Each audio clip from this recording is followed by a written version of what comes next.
asistencia, agradecimiento al doctor Bosque y al doctor Mónica también, que estén aquí con nosotros en esta conferencia. Creo que es de interés para todos nosotros, sobre todo los hombres.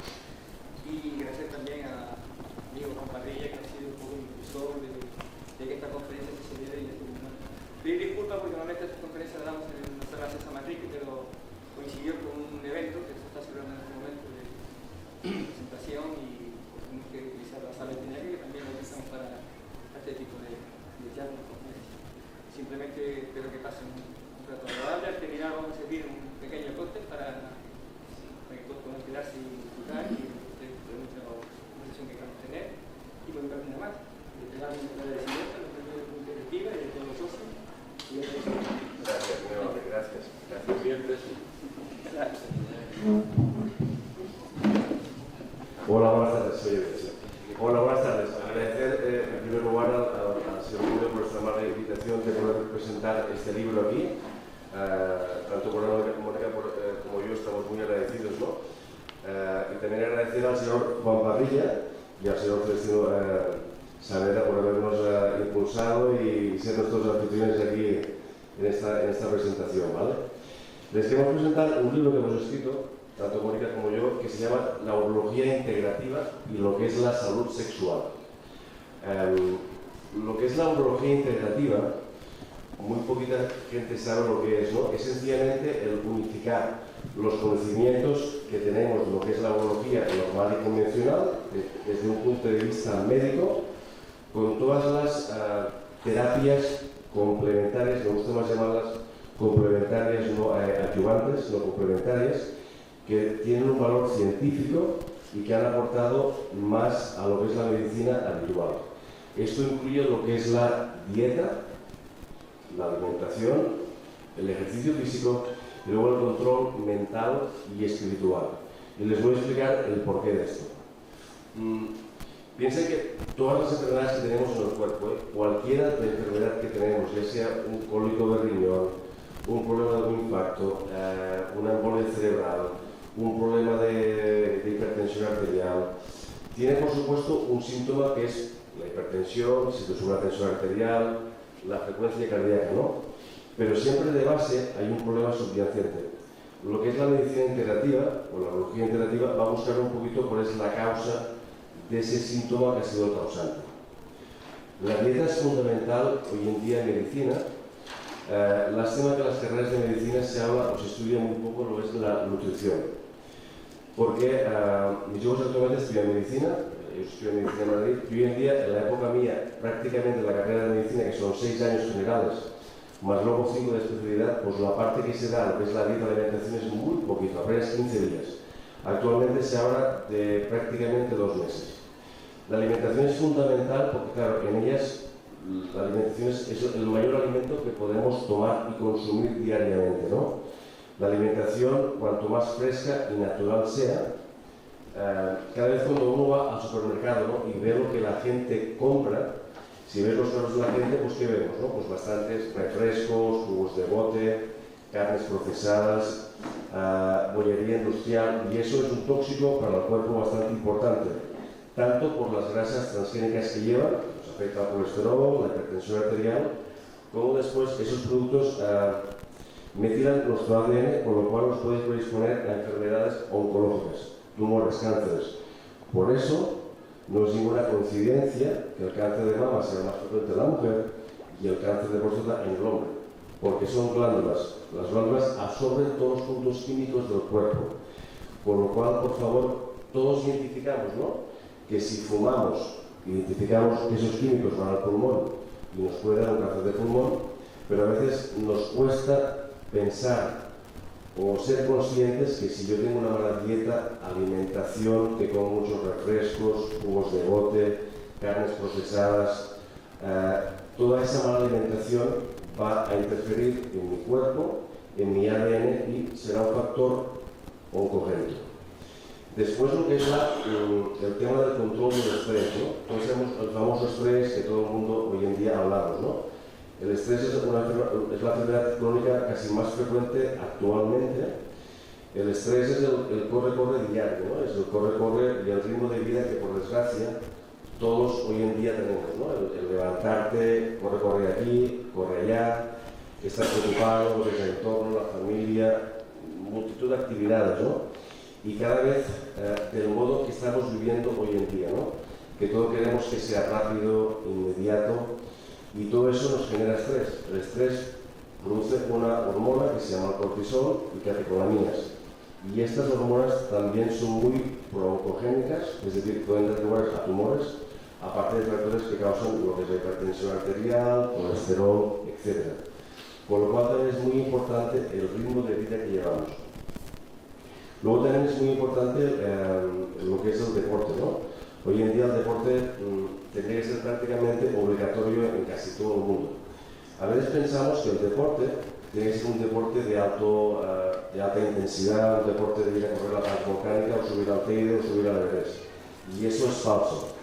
El deporte hay que hacerlo cada día, adecuado a cada persona, a su edad, pero con caminar cada día, tener una actividad rutinaria de caminar cada día aproximadamente 1 hora y hacer un poquito de ejercicio físico de pesas, un poquito de levantar pesas, 5, máximo 10 kilos.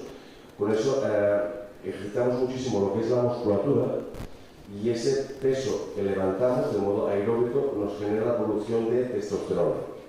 Aquí hay bastantes más hombres que mujeres, ¿no? Y aquí todos estamos preocupados por la famosa testosterona, ¿vale? La testosterona, y eso también habla en nuestro libro, es la hormona masculina por excelencia. Es decir, hoy en día estamos estudiando, y cada vez hay más estudios, de cómo las hormonas afectan a nuestro cerebro, ¿vale? Yo me encargaré de la parte masculina, que es más simple, por suerte, y a Mónica le voy a pasar el marrón de la parte femenina, que es mucho más compleja a nivel sexual, ¿no? Las hormonas, todos vemos, ¿no? Habitualmente, ¿no? Una mujer, cuando tiene su ciclo menstrual, ¿no? Todo varía, ¿no? De cuando tiene la menstruación, el periodo, cuando está ovulando o cuando va a tener también lo que es el periodo, ¿no? Hoy en día, todas las grandes empresas del mundo obligan a las grandes directivas que si están en la semana de la menstruación les prohíben firmar ningún tipo de contrato importante. Y eso no es por nada más que esto que os estoy comentando. La influencia que tienen las hormonas a nivel cerebral es muy importante.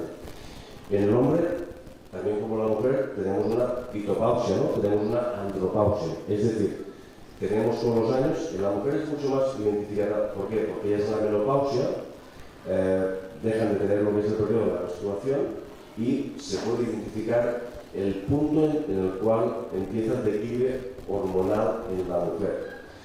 En los hombres nos viene también por la edad, ¿vale? A partir de los 45, 50 años, y eso nos afecta a todos, Pensemos que algunos sí, algunos no. Aquí todos estamos en el mismo barco y en el mismo bote. A todos nos va a afectar lo que es la andropausia o el descenso de lo que es la testosterona. Claro, hasta ahora se pensaba que la testosterona solo influía a nivel de lo que es la libido, lo que es la apetencia sexual y después lo que es la erección, ¿no? Pero hoy en día la testosterona influye en muchas funciones cognitivas cerebrales masculinas, en lo que es la energía, la vitalidad, hasta incluso en fases de depresión o de ánimo. Con lo cual, el tener niveles normales de testosterona, la testosterona siempre ha sido un poquito atomizada por el mal exceso que se ha hecho de ella. Me voy a explicarlo. Todos hemos visto a la gente que utilizan anabolizantes, excesos de testosterona a nivel de gimnasio. Eso no es lo que estamos hablando, eso es un mal uso de lo que es la testosterona. Estamos hablando de normalizar los valores de una persona normal y corriente según su edad, ¿vale? Hoy en día sabemos, cada persona según su edad, cada hombre según la edad que tenemos, requiere unos niveles de testosterona, y es que es bueno el tenerlos en valores normales, porque si no nos va a afectar a nivel de los huesos, osteopenia, osteoporosis, nos vamos a descalcificar, con lo cual perderemos densidad ósea, un día nos vamos a caer y nos vamos a romper una vértebra o una cadera y pensaremos que es por la caída, que por supuesto es por la caída, ¿no? Depende del traumatismo, pero también del estado de los huesos, de cómo están esos huesos, que probablemente si hubieran estado en condiciones óptimas, pues uno al caerse no se hubiera roto la cadera o no se hubiera roto lo que es la vértebra, ¿no? Después tiene que ver con el estado anímico. Hoy en día sabemos que para tener un buen estado de ánimo, de vitalidad, de energía, de tener ganas de hacer las cosas, hace falta tener un nivel óptimo de testosterona. Si lo tenemos más bajo de lo que nos pertoca, estaremos más pachuchos, más deprimidos, veremos las cosas de color oscuro, veremos que todo se nos hace un mundo, veremos que estaremos más ansiosos, nos va a costar dormir, con lo cual es muy importante, ¿no? Y luego también, por supuesto, lo que es la libido, que es la apetencia sexual, ¿no? En todo lo que atañe a lo que es la sexología, en el hombre es la parte de la libido y después lo que es la erección, ¿no? En medicina hubo, en la urología y la andrología, un claro antes y después cuando apareció la famosa pastilla del Viagra, ¿no? Hasta el Viagra, prácticamente, pues las personas, la testosterona no se utilizaba, había mucho desconocimiento, daba miedo, y después también cuando un hombre no podía tener erecciones, pues se le ponía una prótesis de pene porque no había nada más que fuese efectivo. A raíz de eso apareció lo que es el famoso Viagra, la pastilla azul, que hoy en día todos conocemos, no miremos a los vecinos, sino que todos sabemos lo que es el Viagra, ¿de acuerdo? Hizo cambiar y tenemos más conocimiento de lo que es la erección y todo el tema hormonal en el hombre. Por lo cual hoy en día tener niveles normales de testosterona es importante por nuestra vida sexual para que tengamos una erección, porque aunque tengamos bien la erección en el hombre depende de sangre que va dentro de lo que es la parte del pene. El pene es sencillamente un músculo y sangre que va dentro de él. Con lo cual, para que llegue bien lo que es la sangre, es importante que yo tenga bien mi hipertensión arterial. Si soy hipertenso, tendré como en una casa las cañerías de agua. Tendré más presión en mis cañerías de agua, en mis arterias, por lo cual la tensión arterial va a hacer un efecto que se llama de vasospasmo y tendré menos erección. Influye el colesterol, influye las grasas, los triglicéridos, porque son factores que obstruyen, ¿no? Hoy en día sabemos, por ejemplo, que el 100% de las personas que han tenido un infarto, fíjense lo que les digo, el 100% de las personas que en su vida tienen un infarto, el pene antes les ha avisado. O sea, antes de tener un infarto, el pene antes han tenido un episodio, el famoso gatillazo, una disfunción eréctil, porque el pene es uno de los sensores más sensibles en el cuerpo en cuanto a lo que es la circulación sanguínea. Las arterias del pene son muy finas, son como los cabellos. Una arteria del corazón es mi dedo, ¿de acuerdo? Con lo cual, siempre cuando hay un problema de erección, nos digo todo el mundo, por supuesto, hay muchas más causas, ¿no? Pero si hay un problema de erección, hay que consultarlo y acudir al urologo a consultarlo. Uno, porque en el hombre, si tenemos un problema de erección, nos afecta mucho a nosotros mismos, ¿no? A nuestro ego. La erección en el hombre es una cosa que nos da autoestima y es necesaria, ¿vale? Después, conforme sobre tu pareja, podrás utilizarlo o no. Pero siempre digo a mis pacientes que es importante que el gallo cante por la mañana. Es decir, que es importante que sintamos una erección. Si el gallo no canta por la mañana, significa que hay menos riego sanguíneo en el pene, con lo cual eso hace que tengamos una alteración. Puede ser vascular, seamos hipertensos, no lo sabemos, seamos diabéticos, a veces diagnosticamos problemas de azúcar, de diabetes, por problemas de erección. Tengamos problemas de colesterol, de grasas, ¿vale? Y después que tengamos un problema hormonal. Si una persona no tiene bien su sistema vascular y no tiene bien su sistema hormonal, tendrá un problema de disfunción eréctil, el famoso gatillazo. Los hombres, es curioso, ¿no? Hoy en día tardamos de media alrededor de un año, cuando un hombre tiene un problema de erección, mira lo que les digo, un año en llegar a pedir hora al urólogo. Y generalmente un 65% es la mujer que pide la hora para el hombre. O sea, fíjense aún hoy en día el estigma que es cuando tener un problema de erección, de disfunción eréctil en un hombre es lo más normal del mundo. Todos tendremos problemas de disfunción eréctil, porque somos hombres, somos humanos, que igual que un día nos va a doler la barriga, pues un día tendremos un problema de disfunción eréctil. Es una cosa natural y normal. Hay que dejar de pensar, los hombres, ¿no? Que si hay un problema de erección, somos el primero en el mundo que le ocurre, o, no sé, que es una especie como de vergüenza que tengamos, o de miedo, pensando que somos los únicos que tenemos este problema. No, señores, todos hemos tenido un problema de erección, con lo cual hay que ir al urologo, se detecta cuál es el problema y se pone el remedio. Hoy en día, por supuesto, y por suerte, tenemos remedio para ello, ¿de acuerdo? Menos mal. No como hace 30 o 40 años, hasta que apareció lo que es el famoso Viagra, ¿no? Con lo cual, fíjense en el dato, y actualmente también sabemos que más del 40% de los hombres que tienen problemas de erección se lo callan y ¿qué hacen? Intentan evitar el contacto sexual. Con lo cual, fíjense el problema. El hombre lo sufre, claro, porque si yo tengo un problema de erección, me afecta como hombre, me afecta a mi propia autoestima, con lo cual ya empezamos con un problema de autoestima, me va a generar ansiedad, probablemente una depresión. Si no hay comunicación con tu pareja sexual, con tu pareja, con tu mujer, hombre o mujer, te va a generar más agobio, con lo cual la próxima vez que tú intentes ir a tener relación sexual, irás con miedo, ¿no? Si yo pongo los dedos aquí en el enchufe y me pego una seguridad, la próxima vez que abro los dedos no lo pienso, ¿no? Pues lo mismo, si yo tengo un problema de erección y he tenido un problema, la próxima vez que intente tener una erección y una relación sexual, no voy a ir con miedo, iré con pánico. Con lo cual eso hará que se segregue más cortisol y catecolaminas y aseguro que no tendrá ninguna erección aunque le ponga la clave de Schiffer delante. Será imposible. Con lo cual, fíjense el agobio que le supone a esta persona. Después la mujer ya empieza a mirar mosqueado al marido, con lo cual se piensa, la mujer dos cosas, o que el marido ya no la quiere, que no la encuentra atractiva o deseosa, o lo que es peor, que le ponen los cuernos. Con lo cual, imagínense el trauma y el follón que se le ha metido cuando es una alteración normal y corriente, porque todos lo hemos tenido o tenemos un problema de erección. Se lo digo porque de verdad que hay un choque que solamente cerca de la mitad de los pacientes piden ayuda y lo comentan.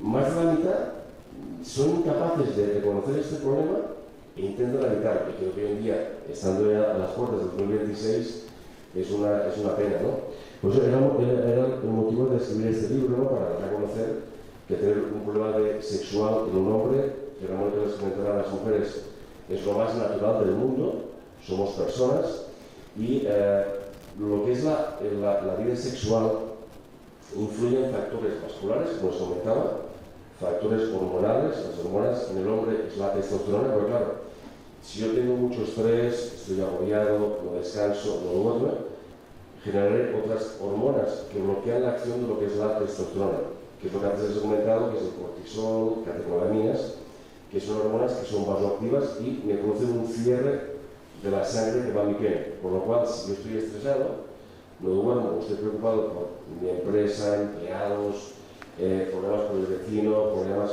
del índole que sean, esto va a acabar afectando también a mi erección, ¿vale? Y después influye, por supuesto, de cómo estés con tu pareja, con tu relación personal, ¿de acuerdo? Con lo cual, todos estos son factores que nos influyen muchísimo, ¿vale? Y por eso lo que comentamos tanto Mónica como yo en este libro es que sencillamente es una ni siquiera me atrevo a decir patología, sino que es una alteración normal en un cuerpo humano, que tengamos una alteración de lo que es la erección y que sencillamente hay que reconocerlo, ir al médico, como si te duele la barriga o te duele el oído, vas al médico, te ve cuál es el problema, te manda la medicación y se acabó el problema, ¿de acuerdo? No hacer que se magnifique, porque después lo que es un problema puramente orgánico se nos convertirá en un problema psicológico, por lo que antes les comentaba, por el pánico que tendremos de ir a enfrentarnos a nuestra relación sexual, ¿de acuerdo? O sea, que no tengamos miedo y no hay que sentir ningún tipo de vergüenza, porque les repito que es lo más normal del mundo, ¿no? Hoy en día hay medicamentos muy buenos para mejorar lo que es la erección, tanto a nivel hormonal, a nivel de pastillas, a nivel de inyecciones, o sea, que estén tranquilos que hay remedio, ¿de acuerdo? Que no se preocupen, ¿de acuerdo? Hoy en día el tema del sexo también, a pesar que estamos en 2026, quizás nosotros, que ya tenemos cierta edad, aunque antes había muy poca educación sexual, quizás era más verídica, les comento, ¿no? Hoy en día, por desgracia, los niños pequeños acceden, claro, la gran mayoría de ellos con 10, 11 años, 12 años, tienen móvil. Y cuidado, porque el móvil se ve de todo. Se ve un libro, se ve una película o se ve porno. Hoy en día sabemos que los niños, por desgracia, a los 11 años, el 85% han accedido por el porno. A los 11 años. ¿Cuál es el problema? Que estos niños, si yo con 11 años no hablo con mis padres, con mi padre, con mi madre, del tema sexual, que muchos padres se piensan que no hay que hablar con ellos porque es un tema que si te viene tu hijo o tu hija hablar, pues le pasas el muerto a tu mujer o al revés, al marido. Y si tú no hablas tranquilamente y como debe ser con tu hijo o con tu hija del tema sexual, tu hijo o tu hija lo que va a aprender es el porno. El porno todos sabemos que es ciencia ficción, son como las películas de Hollywood, ¿de acuerdo? Es un sexo irreal, es un sexo agresivo y no es un sexo real. Con lo cual, hoy en día vemos en la consulta, y es muy frecuente, señores, no lo estoy diciendo para que... Es muy frecuente que tengan niños con 10, 16 años que se planteen que tengan problemas de sexualidad, me refiero a ser heterosexuales o homosexuales, porque claro, cuando intentan tener su primera relación sexual e intentan hacerlo como han visto al actor porno o a la actriz porno, ven que no les gusta. ¿Qué pasa? Si ellos es la única información que tienen y piensan que es lo normal, que no les gusta, ¿cuál es su reacción? Pues pensar que igual no me gusta un hombre, no me gusta una mujer. Y empiezan también conflictos a nivel sexual. O sea, que es muy importante, como padres, que hablemos con nuestros hijos a nivel sexual de lo que es lo normal y lo normal, ¿de acuerdo? Y lo mismo, si tenemos dudas, hay profesionales, ¿no? Dentro de lo que es la urología está lo que se llama la sexología, porque ellos somos sexólogos clínicos, y que estamos para ello, para informar, porque a veces uno puede verse superado por las preguntas de ellos, o que también es respetable, por problemas de religión, educación de familia, intentar o tener la timidez de hablar directamente con tu hijo o con tu hija y acudes a un profesional para hablar de sexología. No hay ningún tipo de problema, ¿de acuerdo? No pensemos que si un hijo o una hija con 14, 15, 16 años van a consulta de un sexólogo, le vamos a adoctrinar hacia un lado o hacia otro, porque hay muchas reticencias de este tipo, ¿no? Hoy en día pensando que poco más que si va a consulta de un sexólogo va a influirle en su sexualidad, en lo que él piensa, lo que le guste. No para nada, sencillamente estamos para ayudar lo que ese chico o chica le pasa y llevarlo, o sea, decidir explicarle lo que es normal o lo que es lo anormal, ¿de acuerdo? O sea, que no tengan miedo o no tengan ningún tipo de temor, ¿de acuerdo? Por eso trata nuestro libro, la urología interactiva, desde el punto de vista, explicamos lo que son las enfermedades de la urología, explicamos lo que es el tema de la dieta y muy importante, el deporte y el control emocional. Y luego en lo que es la salud sexual también les enseñamos lo importante que es una buena educación sexual, los tratamientos que hay hoy en día a nivel sexual, ¿vale? También comunicamos 8 estudios primeros a nivel mundial con empresas norteamericanas en cuanto a lo que llamamos aparatología sexual, ¿no? Que muchos de ellos se piensan que los juguetes sexuales sirven, por supuesto, sirven para ampliar el juego sexual de las parejas, pero también en urología lo empleamos como métodos de rehabilitación del pene. ¿Me explico? ¿El pene qué es? Sangre y músculo, ¿no? Si yo me rompo un brazo, voy al gimnasio, ¿no? ¿Y qué hago? Pesas. O el médico rehabilitador me ayuda a rehabilitar mi brazo que está roto. Claro, si yo me someto a una cirugía radical de próstata, o una cirugía inguinal, o una cirugía abdominal que afecta a mi sistema nervioso y a mi sistema vascular, hoy en día hemos creado dispositivos que son para la recuperación, para hacer fisioterapia del pene. ¿Para qué? Para mejorar esas condiciones musculares y arteriales de lo que es la parte del pene, ¿no? O sea que también es otro... y eso me hace un mundo que se hace un artículo de este tipo. Nosotros participamos con una empresa norteamericana de descubrir un tipo de aparatos que son del tipo de rehabilitación a nivel de lo que es la parte del pene. ¿De acuerdo? O sea que hoy en día hay mucho por hacer. Es los primeros libros que aparecen desde un punto de vista científico a nivel de lo que es la sexología, ¿vale? Y esperamos hacer muchos más, ¿de acuerdo? Le voy a ceder el paso a Mónica, ¿vale? Que ha sido la que, sin ella, esto hubiera sido imposible realizar por mi parte este libro y gracias por estar aquí y acompañarnos de Mónica. De paso, por ella les va a explicar un poquito más lo que es la sexualidad femenina. Gracias.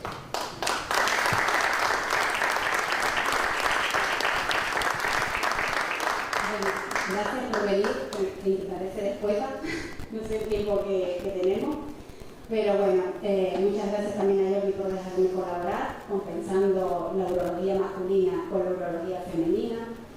A mí me gusta ver que la urología, tanto en el mundo masculino como en el mundo femenino no solo se remite a la genitalidad, sino a la calidad de vida con la pareja, a la calidad de vida sexual. Siempre que Jordi me comenta a lo mejor un caso clínico, nunca hablamos de nombre, ¿no? Siempre le digo, oye, ten en cuenta que tendrá que informar a la pareja, ten en cuenta que la pareja tendrá que estar preparada para el tratamiento que va a tener su pareja.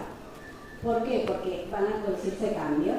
Como bien decía él, mucha patología urológica pues también depende de las hormonas. Y las hormonas definen nuestro comportamiento instintivo. Las hormonas nos cambian a lo largo de la vida. Cuando un adolescente está cambiando, está dejando de ser niño y pasa a ser un adulto o pasa de ser niña a ser una adulta, su comportamiento está mediado por el cambio hormonal que está teniendo. Su comportamiento social, su comportamiento, la forma de relacionarse, de quién es, de su situación en la vida, que soy una niña o una mujer. Cuando estamos en la menopausia, la andropausia, a veces nos enfocan como una enfermedad, no es una enfermedad, es un cambio evolutivo a otra etapa y a mí me gusta mucho hacer un símil entre la adolescencia y la menopausia, ¿no? En la menopausia también nos tenemos que situar socialmente, ¿dónde estamos? Esta ropa la que llevo, esta la que no, ¿qué voy a hacer a partir de ahora? Las hormonas nos inducen a hacer, en la etapa reproductiva, nos inducen a hacer, para reproducirnos, nos llevan a reproducirnos, a tener esa apetencia sexual, a que cuando nos quedamos embarazadas, pues ser un poquito más sentimentales, ¿para qué? Para intentar recibir a las crías, si no, no la comeríamos.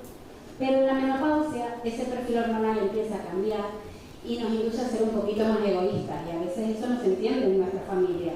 Una mujer que lo ha dado todo, de repente empieza a ahorrar energía, que es lo que toca y lo que la naturaleza le está diciendo que tiene que hacer, y a volverse más independiente, a querer tener su tiempo físico, y muchas veces eso no es entendido por nuestra pareja ni por el resto de la familia. Y nos dicen que estamos de muy mal humor. No, estamos en transición. Ya las hormonas, de manera natural, no nos inducen al cuidado, sino nos inducen al autocuidado, al ahorro de energía. Y tenemos otro rol social y otro rol sexual. En cuanto a Jordi, yo llevo 25 años tratando solo con mujeres. Entonces yo tengo la visión femenina que quizá él tiene más la visión masculina. Y yo siempre le doy la visión del otro lado, ¿no? Y quiero que sepan algo. Es verdad que las hormonas nos cambian a todos. Es verdad que las podemos tratar para intentar que sean más fisiológicas, que están en niveles normales. Pero también tenemos que tener en cuenta que somos una de las pocas especies que practica sexo después de la etapa reproductiva.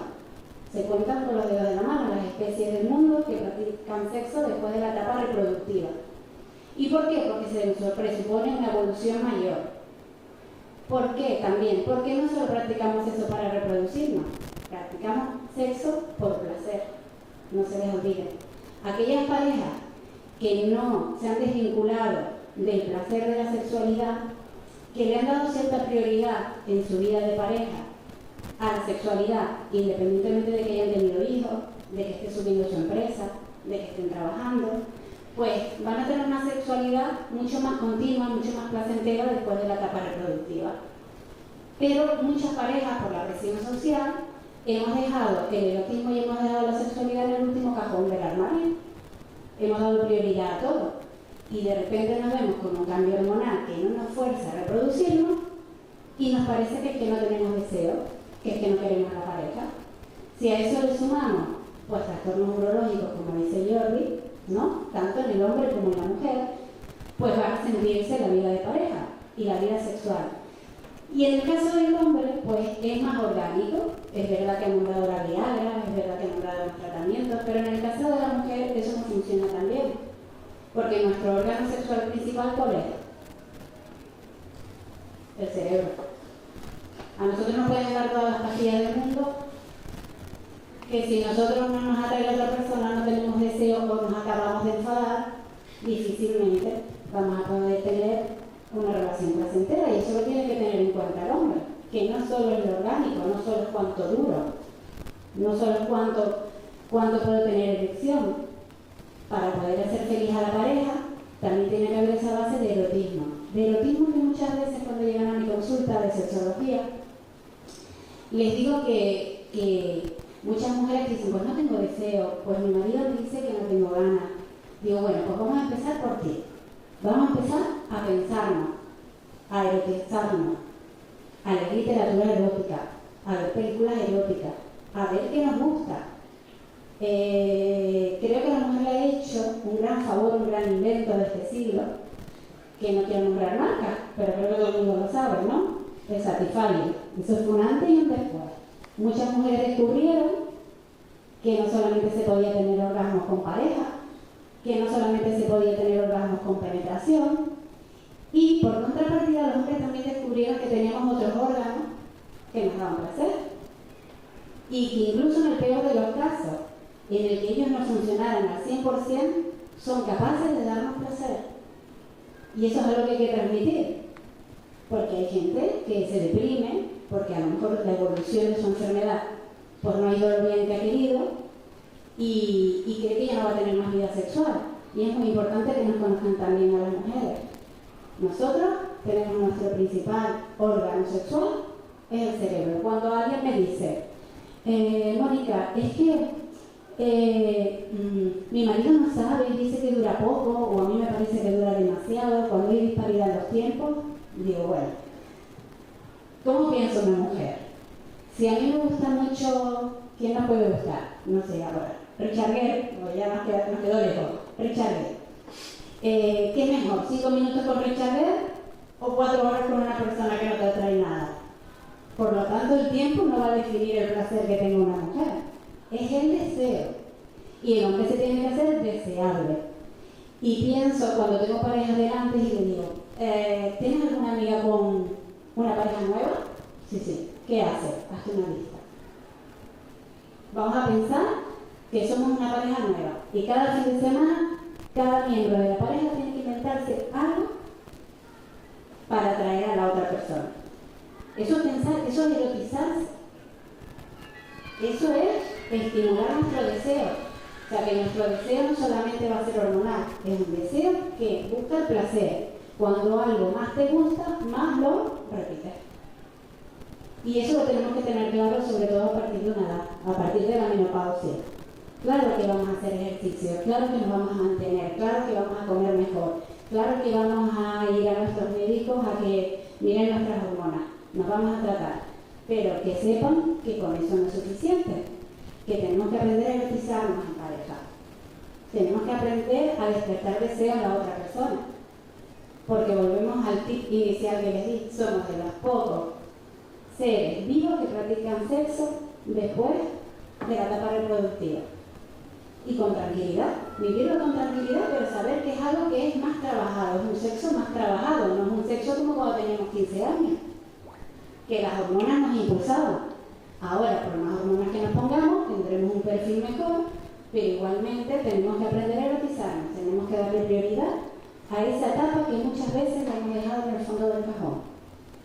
Por eso tiene tanto éxito algunas películas, algunos libros. ¿Por qué? Porque nos ayudan a volver a pensar en algo que hemos dejado de pensar, porque hemos priorizado muchas otras cosas.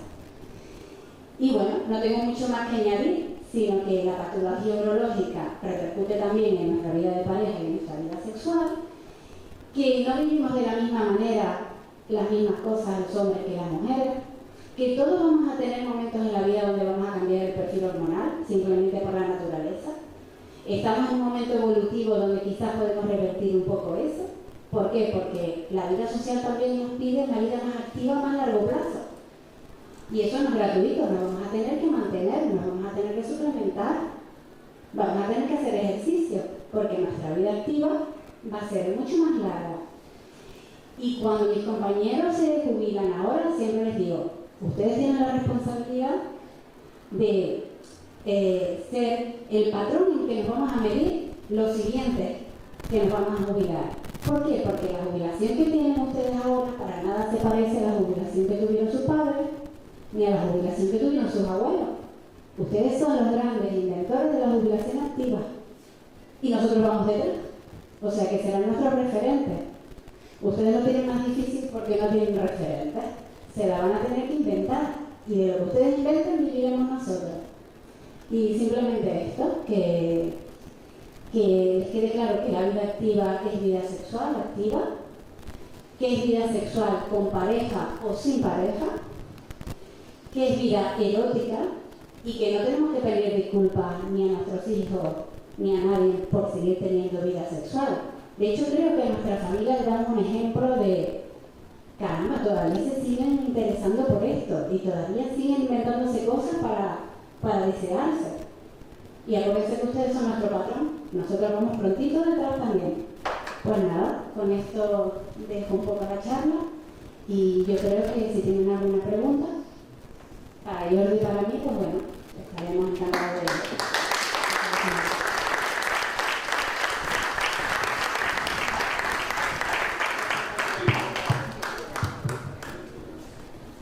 Yo soy médico también, sí. Y ahora yo me recuerdo, usted habló sobre el problema de cuando no tengo elección, y mi profesor de urología nos decía que ese se llama fenómeno del espejo. ¿Por qué? Porque el hombre empieza a mirarse su órgano genital, y como el hombre no se puede estimular con el órgano genital, pues entonces se provoca la impotencia y se va prolongando, y él me decía que se llamaba el fenómeno del espejo. ¿Qué es lo que tiene que hacer el hombre? Pues pensar en el órgano femenino, pensar en la vagina de la mujer, y trasladar, como usted dijo, trasladarse la mentalidad al órgano sexual de la mujer, a la mama de la mujer, a la vagina de la mujer, y entonces se pone erecto. Otra cosa también, para terminar, es la mano. A veces nos preocupamos por la erección. El niño pequeño, recién nacido, se orina la cara, porque la tiene así. Hasta los 10 años, así. De los 20 a los 30, así.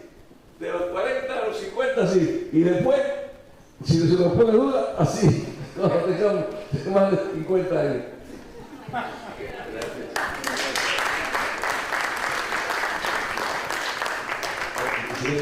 Me decía el compañero que lo decía de un modo bastante alegre y con un buen sentido del humor. Es eso lo que estábamos comentando. Cuando hay un problema de erección en el hombre ya nos venimos abajo, ¿no? Y sencillamente hay que, como él comentaba, volverse a estimular y dejar de darle importancia, ¿no? Porque lo que les digo es un acto completamente normal. Todos los hombres tenemos problemas de erección, porque es una parte del cuerpo como cualquier otra. Desde que empecemos a darle más importancia a lo que tiene, nos empezamos ya a obsesionar, porque no tengo erección, nos empezamos a mirar constantemente el pene, y entonces empezamos con el problema psicológico que de inicio no era. Igual hemos tomado un simple antihistamínico o medicamentos que empleamos para la hipertensión, te pueden dar disfunción eréctil. Y si lo has tomado muy recientemente, a cuando inicias tu actividad sexual, pues no tienes la erección y empiezas ya tú mismo a culpabilizarte, fustigarte por no haber tenido una erección cuando es una alteración completamente normal, que es importante,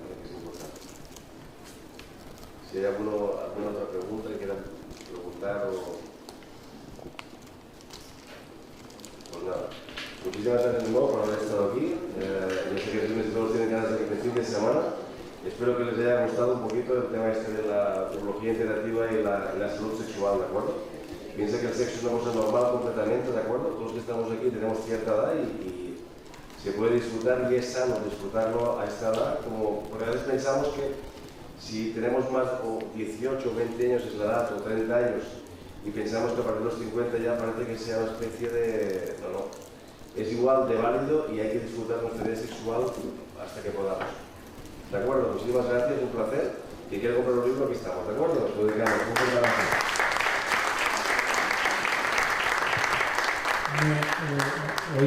Hago chistes vienen todos por el teléfono, que se un señor de 95 años se iba a casar con una señora de 85 y llegan a una farmacia y dice: ¿tienen ustedes alguna pastilla para el estreñimiento? Dice: sí, tenemos. Dice: ¿y para dormir? También tenemos. Y para mal del estómago, sí, también tenemos. Y agua, sí, también tenemos. Dice mi niña, aquí ponemos la lista de boda.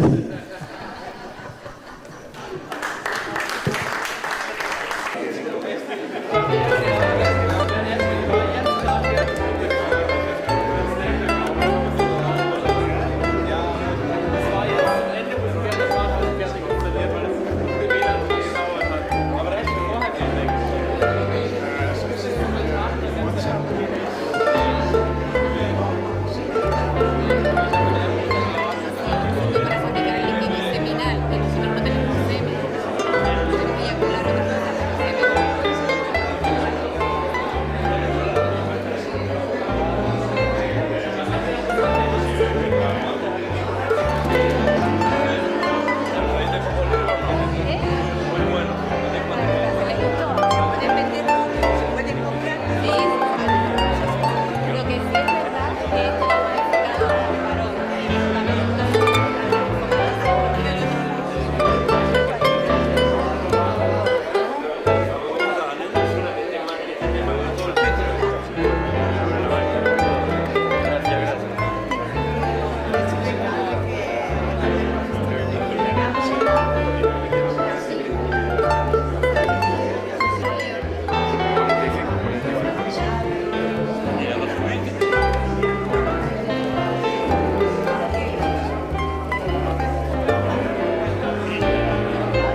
Ya, pero es que eso no puedo, o sea, es bueno hacerlo porque es comentar